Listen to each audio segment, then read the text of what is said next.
Guys सबसे पहले मैं आपको बता दूं कि मैं प्रॉपर बनारस का हूँ, वाराणसी का। और वाराणसी एक टूरिस्ट प्लेस है। यहाँ पर बहुत सारे लोग ऑल ओवर वर्ल्ड से आते हैं, ऑल ओवर इंडिया से आते हैं। और उसके साथ साथ वाराणसी शिक्षा का भी एक बहुत बड़ा केंद्र है। यहाँ पर एशिया का सबसे बड़ा विश्वविद्यालय काशी हिंदू विश्वविद्यालय है, दूसरा महात्मा गांधी काशी विद्यापीठ है, और तीसरा जो कि पूरे इंडिया में इकलौता है, संपूर्णानंद संस्कृत यूनिवर्सिटी भी है। यहाँ पर संस्कृत की शिक्षा दी जाती है। तो हमारे बनारस शहर में आसपास के कई सारे जिले से और आसपास के राज्यों से लोग पढ़ने के लिए आते हैं। और इनमें ज्यादातर लड़कियां होती हैं, लाइक जैसे बिहार की हो गई। तो दोस्तों बनारस में जो है हॉस्टल में बहुत ज्यादा लड़कियां रहती हैं पढ़ाई करने के लिए। ये लड़कियां ऑल ओवर इंडिया से होती हैं, लेकिन इनमें सबसे ज्यादा लड़कियां बिहार से होती हैं, बंगाल से होती हैं, दिल्ली से होती हैं, और यूपी के भी कई सारे जिले और शहरों से होती हैं। तो बनारस में हॉस्टल्स बहुत ज्यादा हैं, आपको गली गली में हॉस्टल्स मिलेंगे। स्पेशली जो गर्ल्स हॉस्टल हैं वो आपको बनारस की गली गली में मिलेंगे। अब यहाँ पर जो सबसे मेन बात आती है वो ये आती है कि ये जो हॉस्टल गर्ल्स हैं इनका लाइफ स्टाइल क्या होता है। तो मैं बिल्कुल करीब से इनके लाइफ स्टाइल को देख चुका हूँ, और कई सारे ऐसे लेडीज हॉस्टल्स हैं जिसके आसपास में डेली जाता हूँ किसी न किसी काम से। तो मुझे इनके बारे में बहुत अच्छे से पता है। अब मैं आपको इस वीडियो में हॉस्टल में रहने वाली लड़कियों की रियलिटी बताने जा रहा हूँ, जो कि काफी सेंसेशनल है और आपको सुनकर एकदम अजीब लगेगा। तो वीडियो को बिल्कुल लास्ट तक देखिएगा, अच्छा लगे तो लाइक करिएगा। अभी तक मुझे सब्सक्राइब नहीं किया है तो जरूर करिएगा। गाइस मैं प्रॉपर बनारस का हूँ, और यहाँ पर जो हॉस्टल में रहने वाली लड़कियां हैं उनके कामों को मैं बिल्कुल पास से देखता हूँ। तो दोस्तों मैं आपको बता दूं कि हॉस्टल में रहने वाली 90% लड़कियां, ज्यादातर आप कह सकते हैं 90% लड़कियां जो होती हैं वो बिल्कुल करप्ट होती हैं। हर लड़की का 4 5 6 बॉयफ्रेंड होता है। पहली बात तो यही है कि हर लड़की का कम से कम 4 5 बॉयफ्रेंड होता है, अलग अलग लेवल का, अलग अलग कैटेगरी का। उसके बाद जो है ये जो हॉस्टल में रहने वाली लड़कियां हैं ये सिगरेट भी पीती हैं, ये बियर भी पीती हैं, ये शराब भी पीती हैं। ये सारा जो लड़के काम करते हैं नॉर्मली, जो यंगस्टर्स, वो सारा ये लड़कियां भी करती हैं। अगर आप बनारस के लंका बीएचयू एरिया में चले जाएंगे तो आपको खुलेआम सिगरेट पीते हुए लड़कियां दिखाई देंगी।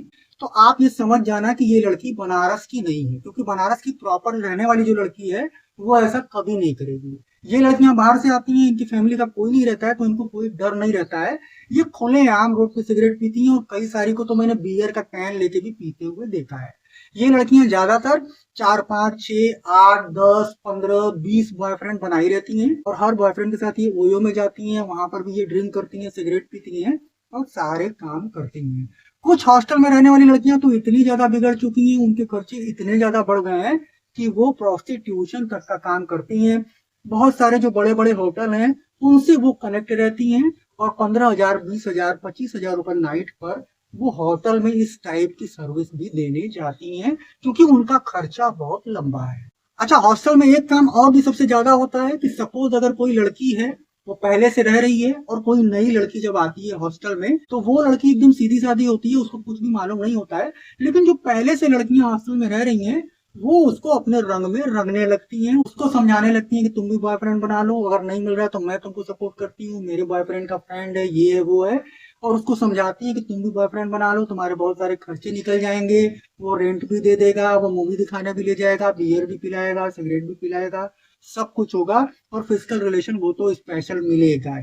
तो इस तरीके से कन्विंस करके जो पहले से हॉस्टल में लड़कियां रह रही हैं और जो बिगड़ चुकी हैं, वो आने वाली नई लड़कियों को भी बिगाड़ देती हैं। इनमें ज्यादातर लड़कियां गरीब घरों की होती हैं, नॉर्मली बिहार की, बंगाल की, दिल्ली की, और बहुत सारी यूपी की। और ये लड़कियां ज्यादा पैसा देख ही नहीं रहती हैं, ये गरीब घर की होती हैं।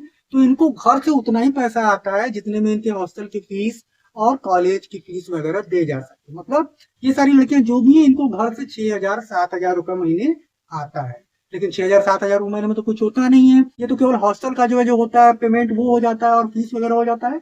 बाकी के ऊपर के जितने खर्चे होते हैं उन खर्चों को निकालने के लिए लड़कियां कई सारे लोगों से रिलेशन बनाती हैं। और जैसे कि मैंने आपको पहले बताया कि ज्यादातर लड़कियां प्रोस्टिट्यूशन भी करती हैं, क्योंकि उनको पता होता है कि ना वो अपने शहर में है, ना वो अपने गांव में है, वो कहीं दूर है, और यहाँ पर उनको कोई नहीं जानता है।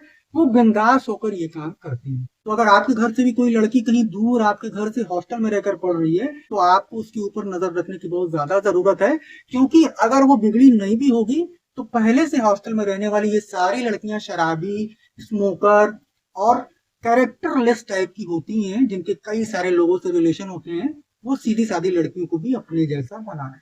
तो मैं आपको ये रिक्वेस्ट करूंगा कि चाहे कुछ भी हो जाए, आप अपनी बेटी को, बहन को, आप जहाँ रहते हैं, जिस शहर में, जिस गांव में है, वहीं पर पढ़ाइए। वो कितनी भी जिद करे कि नहीं मुझे ये पढ़ाई करनी है, वो पढ़ाई करनी है, मैं दिल्ली जाके पढ़ूंगी, मैं वाराणसी जाके पढ़ूंगी, मैं मुंबई जाके पढ़ूंगी, तो आप उसको बिल्कुल भी मत भेजिए। क्योंकि बहुत सारी लड़कियां ऐसी भी होती हैं जिनका बॉयफ्रेंड होता है और उनको आजादी उतनी नहीं रहती है उससे मिलने जुलने की, तो ये लड़कियां घर से पढ़ाई का बहाना करके हॉस्टल में रहने, किसी दूसरे शहर में एडमिशन करा लेती हैं, हॉस्टल में रहने लगती हैं, और फिर उनका जो बॉयफ्रेंड है वो भी आकर उनके साथ रहने लगता है। तो सब मिला जुला कर हॉस्टल में रहने के लिए अगर कोई लड़की बहुत एक्साइटेड होती है कि नहीं मुझे वहां जाना है, मुझे दिल्ली रह के पढ़ना है, मुझे मुंबई जाकर पढ़ना है, तो इसका मतलब आप समझ जाओ कि वो लड़की बहुत सारे इलीगल काम करना चाहती है। वो शराब पीना चाहती है, वो सिगरेट पीना चाहती है, वो 10-15 बॉयफ्रेंड बनाना चाहती है, वो प्रोस्टिट्यूशन भी करना चाहती है, जिसकी वजह से वो घर वालों को बेवकूफ बनाकर पढ़ाई के नाम पर हॉस्टल में रहने किसी दूसरे शहर में जाती है, और वहां पर जाकर वो खुल कर जो है सारे बुरे काम करती है। और घर वाले सोचते हैं कि उनकी बेटी पढ़ने गई है, पढ़ लिख कर कोई अच्छा काम करेगी और अपना करियर बनाएगी। लेकिन यहाँ पर बिल्कुल उल्टा होता है। हॉस्टल में रहने वाली 90% जो लड़कियां हैं वो शराबी होती हैं, स्मोकर होती हैं, और कैरेक्टर की बिल्कुल खराब होती हैं, और उनमें से कई सारी तो प्रोस्टिट्यूट तक हो जाती हैं। मतलब आप उनको पहचान ही नहीं सकते। घर वाले जो है समझते ही नहीं है कि उनकी बेटी क्या कर रही है, और उनकी बेटी जो है मॉडर्न मॉडर्न कपड़े पहनकर, महंगे फोन लेकर, बहुत सारे एक्सक्लूसिव एसेसरीज के साथ जो है घूमती हैं, और उनके घर वाले सोचते हैं कि उनकी बेटी पढ़ रही है। दोस्तों, जो रियलिटी है हॉस्टल में रहने वाली लड़कियों की, वो एकदम अलग है। घर वाले जैसा सोचते हैं वैसा बिल्कुल भी नहीं। आज की में बस इतना है। वीडियो अगर आपको अच्छा लगा हो यार तो लाइक करना, अभी तक मुझे सब्सक्राइब नहीं किया तो कर लेना। मैं आप लोगों से फिर मिलूंगा एक ऐसे बहुत काम के वीडियो के साथ। तब तक के लिए goodbye, thank you so much for watching this video.